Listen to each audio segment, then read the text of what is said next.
My name is Dan Young, and welcome to the Millionaire Code podcast. I'm a self-made guy that has made multi-million-dollar businesses from scratch. There's no way I could have done it without the help of mentors who provided me with the wisdom and guidance to help me create the formula for success. Each week on my podcast, I'm going to interview a hugely successful business person that will provide you their secrets to success, and that way can act as your mentor too. I can't wait to share their stories and takeaways with you. Welcome to Dan's Millionaire Code. Hi, Dan Young here with Dan's Millionaire Code. You know, every week I bring to you an amazing human being, someone who's an entrepreneur who's doing phenomenally well, or someone who's giving back to make the planet a better place. And as you know, I only ask you just to do a few things with this podcast because I'm not trying to sell you anything here. You don't have to do anything, buy anything here or anything like that. But one, execute. If you learn something here, do it. Execute it. Take action towards that. That way you're not just wasting your time listening.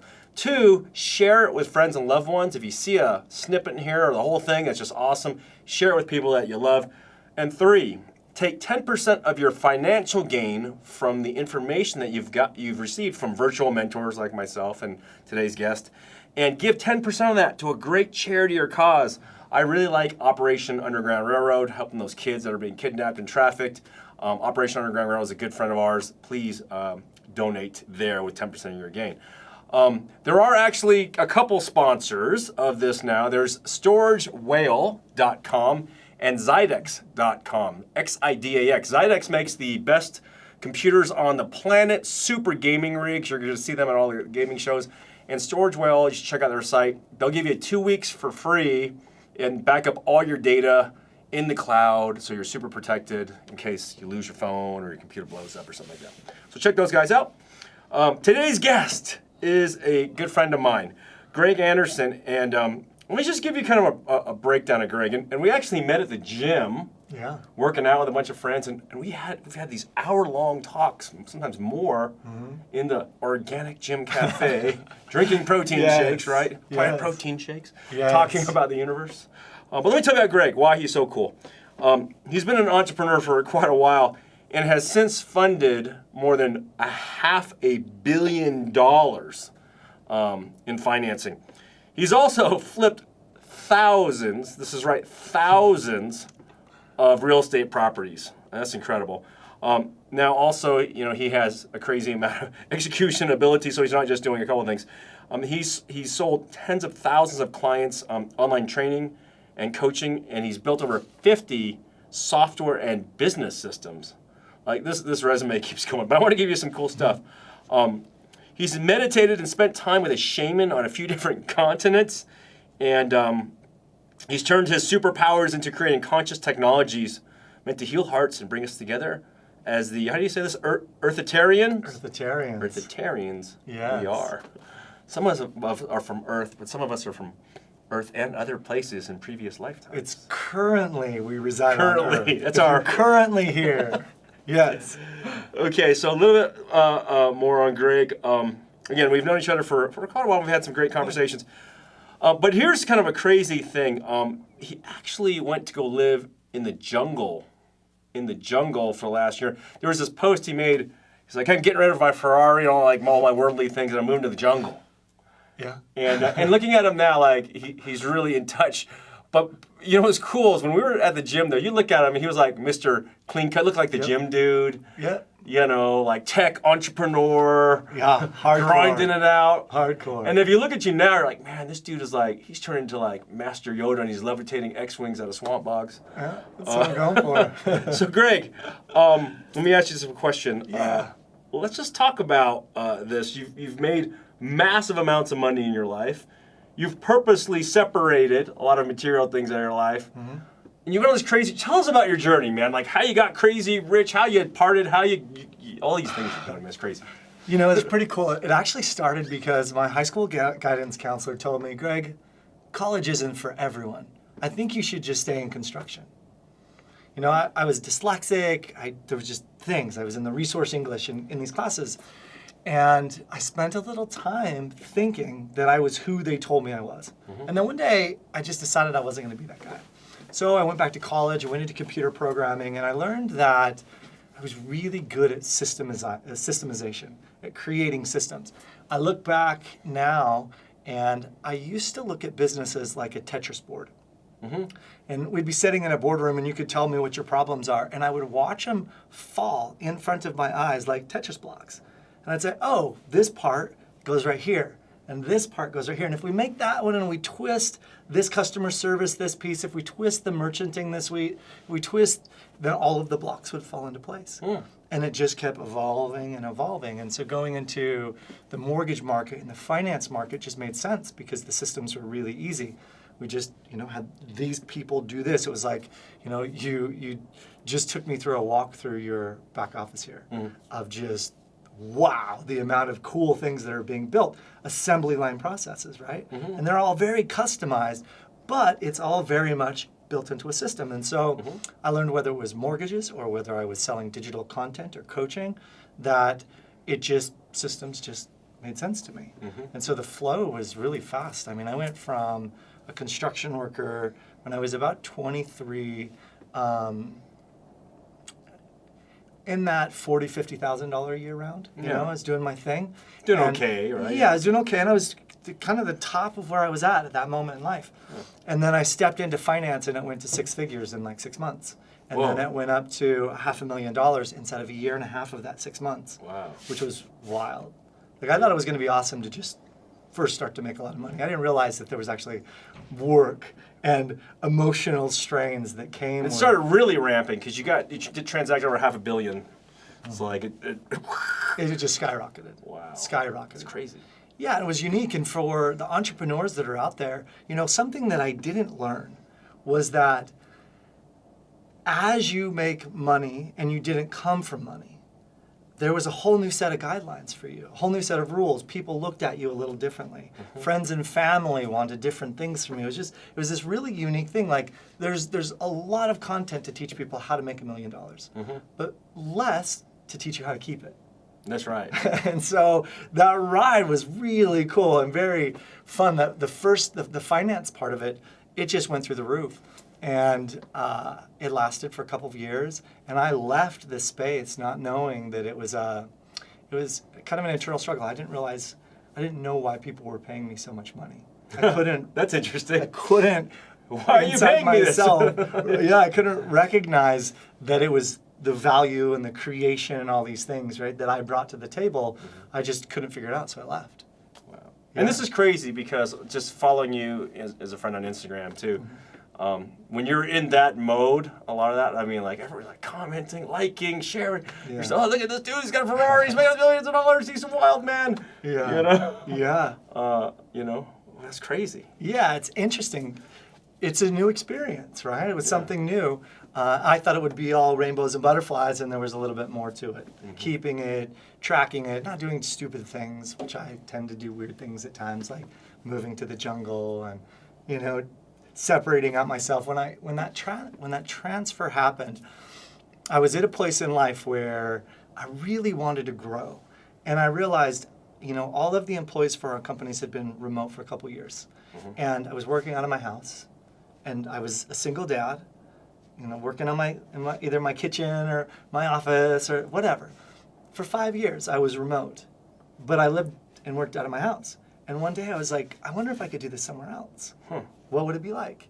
So I had some really great conversations with the people I needed to have conversations with, like my former spouse and her husband and kids, and said, guys, I want to try something.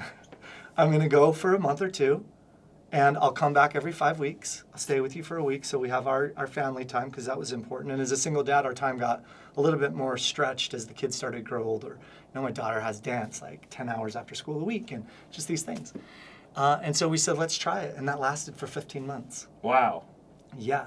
That's crazy. So I just went and would live in the jungle, and I would go, I had an apartment that was in the jungle, and then sometimes I would go to the beach. Sometimes I would go live with families that they have nothing, and it's just in the middle of the jungle. It's kind of weird because you went from like super luxury lifestyle to, just bare essentials, living in the jungle. Yeah. What did that do for you psychologically to push that reset? And you were telling me, because you really enjoyed like your Ferrari and all this, like getting rid of it and getting rid of all these worldly things. Yeah. What's the biggest lesson you learned the last year and a half living in the jungle? Well, what was really cool about this is I had these these goals for my life, right? And I hit them. I bought the car, I had the house, the cars, the things, the toys. And when I hit that level, I asked, well, now what? I didn't have a bigger goal. If I were to make an extra $1 million that year, it wouldn't have changed anything that I was doing. Yeah, you're right. Right? It wasn't changing who I thought I wanted to be. And so I thought, okay, what if I just separate this out? We'll still do business, but what if I were to separate things out and I learned what it was like to just be me? I wasn't who my dad wanted me to be. I wasn't who my mom wanted to be, or teachers or friends. I moved to a country where I didn't know anybody and I didn't speak the language. And it was the most creative thing that I've ever done.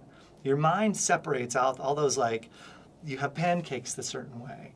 You make coffee this certain way. You drive the same way to work. You go to the same grocery store every day. You have these patterns, and our subconscious mind just runs these automatic patterns. Like our subconscious, or just like a computer program just running underneath. And moving allowed me to not be in anything I knew. And everything from that point became creative. Wow. So it opened up a lot of... Everything. You're totally a different dude, because I remember when you went, a lot of guys do, it was great, go. Yeah. We're like, yeah, he's pulling a castaway. He's got a new friend, a soccer ball named Wilson. Yes. You know, and Yeah. you know, he's going to go like on his sabbatical spirit quest. Yeah. You know, Yeah. journey. And it's cool that and that's what it's kind of weird. I was thinking about you we were talking about you after not seeing you for almost a couple of years. Yeah. We're like, great. And then suddenly, boom, you appeared back. Yes. It was a wild journey, and it wasn't more of a spirit quest. It was reverse. I was just trying to remove all of the automatic programs around my life. I just wanted to experience, which was awesome because it changed the way I did business. I went from, very hardcore of just consulting and selling widgets, whatever the widget is, it could be great or not, to saying, okay, if I'm going to spend my time on something, I want it to actually make an impact. And it still can be systemization, it still could have lots of sales, it still could do those, but I was a little bit more cautious and careful with where I would spend my time and energy. Wow. So you're almost like Luke Skywalker, and you went to Dagobah to chill out with Yoda. Yep. You're back. So what's next, man? What are you going to do now going forward? Everyone's excited. Everyone's asking the question. Everyone's wondering.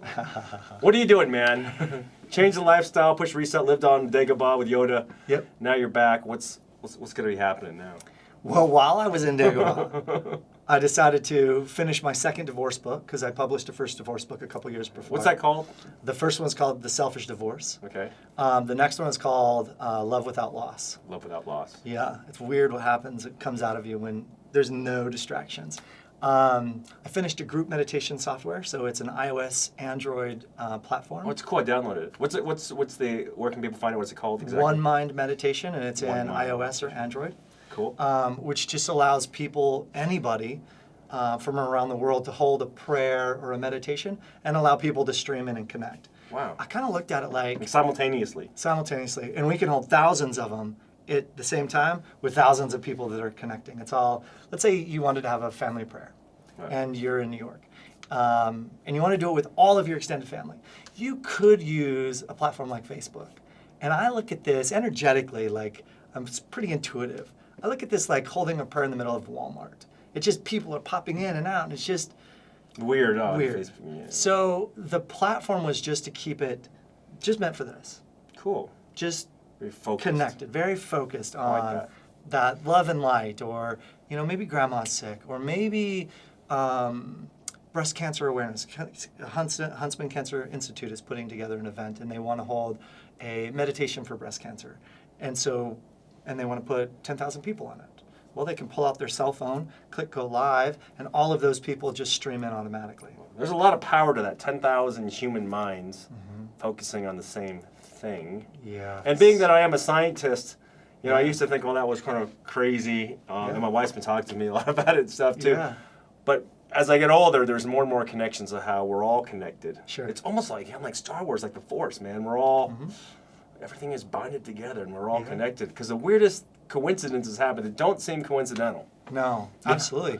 And we now have 45 years of historical university level studies that says what happens when it's 1% is the minimum. But what happens when 1% of any given population comes together for those? Give me an example of the power of 1% of people coming together Okay. and focusing their energies on something. What? So 1975 in Washington, D.C., Transcendental Meditators, this is a nonprofit organization, call them TMs. They said, we want to prove something. And so they put 6,000 people in a facility, like an outdoor facility. And they came in and they trained them how to, bring peace inside yourself, right? Taught them how to meditate. And every day for 30 days, they meditated for an hour.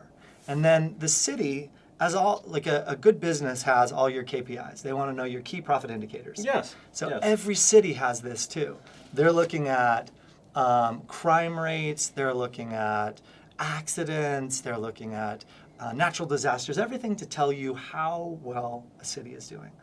So what they did is said, okay, well, what happened in those 30 days? And in those 30 days, violent crime rates and crime in general reduced by 25%. 25%? 25%. So they said, okay, great.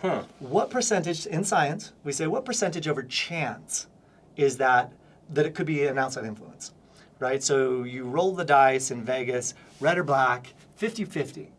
That's either or. And then when you start talking about the scientific equations, they said, okay, what percentage? And it was 10,000 of chance that there could be anything else that could have done this. And since then, we found research studies, and I'm sure there's a lot more, that we just look for the university ones, 45 different ones that have happened over the last 35 years that just says this. So we look at this and we go, okay, cool. If everybody's watching the news and it's, down, saddened, it kind of brings that force our energy down. We get lower into that vibration. So then if we allow for 1% of a population to increase that, then people are just not as upset. They're a little happier with their own lives.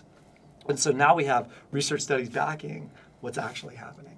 Wow. So it's science backs this, so it's no longer hokey dokey. Correct. I used to joke with my wife, oh, it's all crystals and unicorns, right? And she's like, no. It goes deeper. You need to look at this more, right? Yeah, it's so interesting, but you could call it, they call it the unified field of consciousness, or you could call it the force, or you could call it the ether. And they're starting to watch what happens between molecules, or if you separate a person's DNA and you travel 30 miles and you poke the person's finger, the DNA on the other side acts. That's weird. It's wild what's happening right now. Wow, man. Yeah. So we wanted to be the research or the resource that allowed anybody to do it without cost. That's cool. Yeah. So there's no cost to use this? No. Wow. No. You've been talking about this before you left on your journey a little bit. I called you. I'm like, Dan, I got this idea. Do you have a programmer for me? Yeah. And you did. It wasn't who I ended up going with, but You figured it out? I did. I had this great, amazing idea, and then everybody's like, well, how does it make money? And I'm like, I don't know yet. It kind of felt like Facebook. I don't know. And almost anybody I talked to was like, well, I'm not really sure about this idea because it was something that was new, that at that point in time didn't have a monetization strategy, and it's not even complete. I don't even know what it will end up being. But I just knew that it needed to be done right now. What's weird about it, though, is in your life, it always seems like the monetization finds you. Yeah. It's kind of interesting, right? Like Yeah. some of the financial transactions and things like that. Those things in my life, up until that point, I knew what would happen before I started. Meaning, like, you're starting a business and you're saying, okay, here's my cost, here's my overhead, here's where my net should be. And then we'll play with it. We'll dance with the company as we go. This was just like, hey, go spend a bunch of money and see what happens. Well, I think you're either going to invent warp drive, the food replicator. You know, you push the button, it's like whatever you want, and there's salad, whatever you want, like that. Or maybe you know how Steve Jobs invented like the iPod and things like that. Yeah. He went on some sort of similar journey as Totally. you. Maybe you'll invent the link between man and machine and all the energy in the universe together. It could. I don't know, It man. could. Or a bunch of people could sit down for 10 minutes a day and feel really good. That's the simple way to do it. I'm happy with that one too. So I'm going to shift gears. Yeah. In your lifetime, you've been through a lot of crazy stuff, man. What's the most painful, challenging experience, personal, business, whatever it is, and how did you deal with that? So maybe you can share that experience so that our viewers can learn how to contend with crazy things that hit them in the face. Okay. Entrepreneur based. Now you're asking me to go deep on this one. I mean, whatever. This it is personal the work, deepest, whatever. deepest one. Yes. So 3 years ago, one of my companies is doing business with an ad network. Somebody's sending us ad traffic. And that company got investigated by the Federal Trade Commission for some things they weren't doing so well, which also meant everybody that did business with them was investigated by the Federal Trade Commission. Holy crap. Which meant I was investigated by the Federal Trade Commission. Fun. Yeah, it took about a year to get through it, to agree that there was, nobody did anything wrong.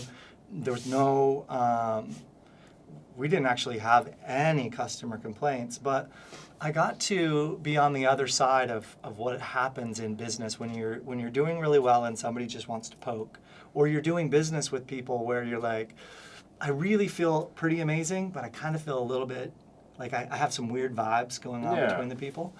And we just got caught up in the mix. And it was one of those moments where you're kind of scared. You're really hoping you didn't do anything wrong. Like you believe you didn't, but you're like, well, maybe I could miss something. And going through that whole process was a lot. It was more than going through a divorce. Wow. Scary. It is scary. Because it could affect your freedom. 100%. It could be like you could end up with a free orange suit, right? Or something. Yeah, and it could happen just by doing business with the wrong people, or maybe you're not doing your due diligence well enough, because we hop into businesses and we're like, hey, for me it was, I really believe in that guy. Now it feels a little funny, but I really like him, so I want to do business with him. And that one burnt me a couple times. I had a good friend that filed bankruptcy on me for $500,000, and I did business with him because I loved him. I'm like, you're awesome, I believe in you. It went south, and I was the first person to get chopped. Well, that hurts. So what I learned from this, though, is that, using the force, sometimes we get to use our mind, and sometimes we get to use how we feel about a situation. If I don't feel really good about it, I don't want to do it anymore. So the advice you'd say is use your gut feeling, your inner feeling, or use your intuition.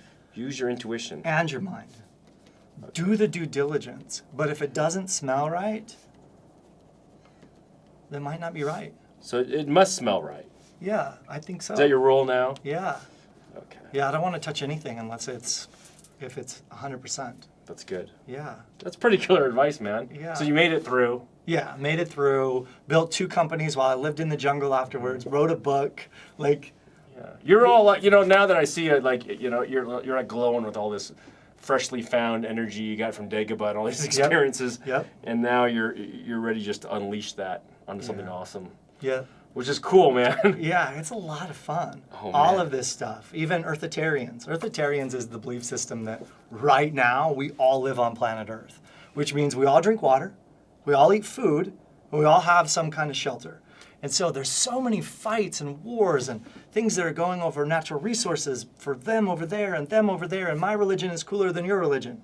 And the truth be told, we all live here, and we were all born here. We could be starseeds from someplace else, right? We could be. But right now, we're incarnate in this body, and we get to kind of get along and start looking at it as these global issues, not just one person with an initiative over here and one person with an initiative over here. What if we just started combining all of those things? Like, give you an example. Did you watch the movie with, I think it's Amy Adams, Contact? I think so. Arrival, with the ship. Oh, they're coming down the big ship, yeah. Yeah. And they came down at the very end, and the aliens, she had to transcribe what they were saying. And in order to make the whole movie work, they had to lay down what all of the aliens or beings or spirits were telling them on top of each other to make a map work. We have all of that data and all of those. We have angels that have delivered books for religions and all kinds of things. Maybe we just need to sit down and lay them all together and share all of our data. Say, hey, how does this world actually work? How do we get to play together? Are you making an app to aggregate that data? I will be. That's what's next, right? Well, you've actually already told me that you have a friend to help me with this. Oh, yes, I do have a friend that he'll be on the podcast too. Yes. But yes, this is what Earthetarians is, which is a nonprofit organization that's built for humanitarian purposes and education around these things. So let's go like warp drive here, like 10 to 20 years. Let's say 20 years from now, man. Where do you see yourself? What do you feel like some of the things you've done to affect improving the planet in people's lives? Because now you're in this give mode. Yeah. of really helping people. I can see your intent's really, it's real authentic, and it's there to really try to help the whole planet Yeah. with whatever you create. And if you monetize from that, great, but that's not your main concern. Yeah. Where do you see yourself 20 years from now? Well, I see that the current billionaires, the billionaires that are being created right now, are the ones that are trying to impact 1 billion people. So my first is impact 1 billion people, in whatever shape and form that looks like. And then my second, the Nobel Peace Prize for doing that.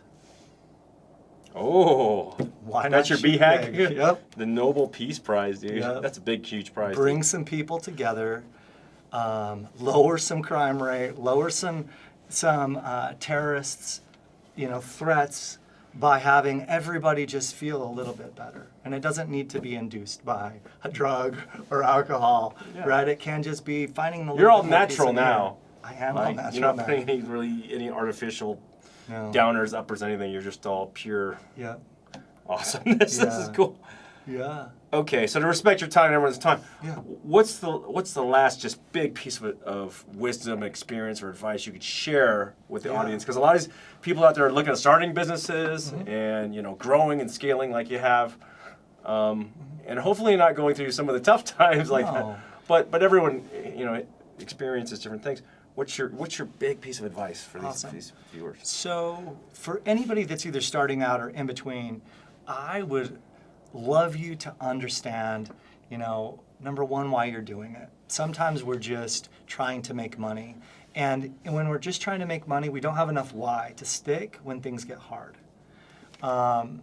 Understanding that, hopefully for all of you guys out there, everything that you do is always rainbows and butterflies, that everything is just easy and there's no problems at all. One of the key components for me is understanding how far am I willing to go before I started. There's a lot of great business ideas, and there's some things that I'm like, oh, I'm really excited about that. But if I really sit down with it for 25 minutes, am I willing to, put this part of my life on hold? Am I willing to work those extra hours? Am I willing to almost go bankrupt in order to make it, whatever could happen. To ask yourself ahead of time. Ask myself ahead of time. Because then when those situations arise, I've already answered the question. I already know that, hey, you know what? I'm going to plan for the best. I'm going to hope for the best. And I'm going to have some backup plans for the worst, like your servers go down, or, everybody has a critical plan. Like, what do we do if things get really bad? But just think about those in the beginning, and it's not to downplay how amazing somebody's experience will be as an entrepreneur or their business. It's just knowing that if it comes, I've already thought about it, I already know what the strategy is on it, and it's not gonna put so much stress on my life. I remember in the finance days, one day laying under the desk of my office with like these, it felt like ulcers. The whole world felt like it was crashing down, and I didn't die. There was just some financial things that we were going through at the time, and I was internalizing it all. But I had never, for once, thought, what would I do if you have 30 employees and you're like, how do I make payroll this week? Or whatever those things are for people. But just thinking about it, because then we can shelf that and then we can focus everything on what's positive. But we just kind of know. I would take Pretty it this cool. far. That's awesome, man. Yeah. That's a great way to think about it. Let me summarize a little bit of wisdom here Yeah. that I've gotten from you. So you just talked about know your whys, ask your questions before you start, as many as you can. Write them down, shelf those. So when those things come up, they're not massively unexpected, and you have a little bit of idea what to do. Use your intuition and your mind. So Yes. logic and feeling. Correct. So not one or the other, because sometimes if you just go by feeling or you just go by logic, it's not the winning combo is using both. We're human beings that have intuition and a mind, so why not use both? That's pretty cool, man. Use both those tools. And what are your big goals again? Is impacting 1 billion and a Nobel Peace Prize. Yeah. Yeah, that's pretty cool, man. Yeah. Where can human beings find you to learn more? So let's talk about where can they find you on social media? Where can they download your app again? Yeah. Facebook, Greg W. Anderson. Instagram, Greg W. Anderson. Web addresses are the same. You can go to OneMindApp.com. That's just information on the app, or the stores. OneMind Meditation. Download the app. It's free to plug into. Hop on. Just try a 15-minute meditation with some people. See how you feel. And also down below, wherever we're posting this, we'll have links Cool. to see you as well. Yeah. But go to those sites as well. We'll put a couple links Cool. as well. Cool. Greg, this is awesome. I wish we could have a little more time because you Yes. have so much experience, man. Yes. You're awesome. Guys and girls, I thank you for joining me here on Dance Millionaire Code with your virtual mentor, Greg Anderson, today. Thank you for mentoring everyone out there. I think it's amazing value for everyone out there. And again, remember, all we ask you to do is this: execute, share with your loved ones and friends out there if you find this valuable, and give 10% of your gain to a very good charity that'll make the world a better place. You've been watching Dan's Millionaire Code. We'll see you next week.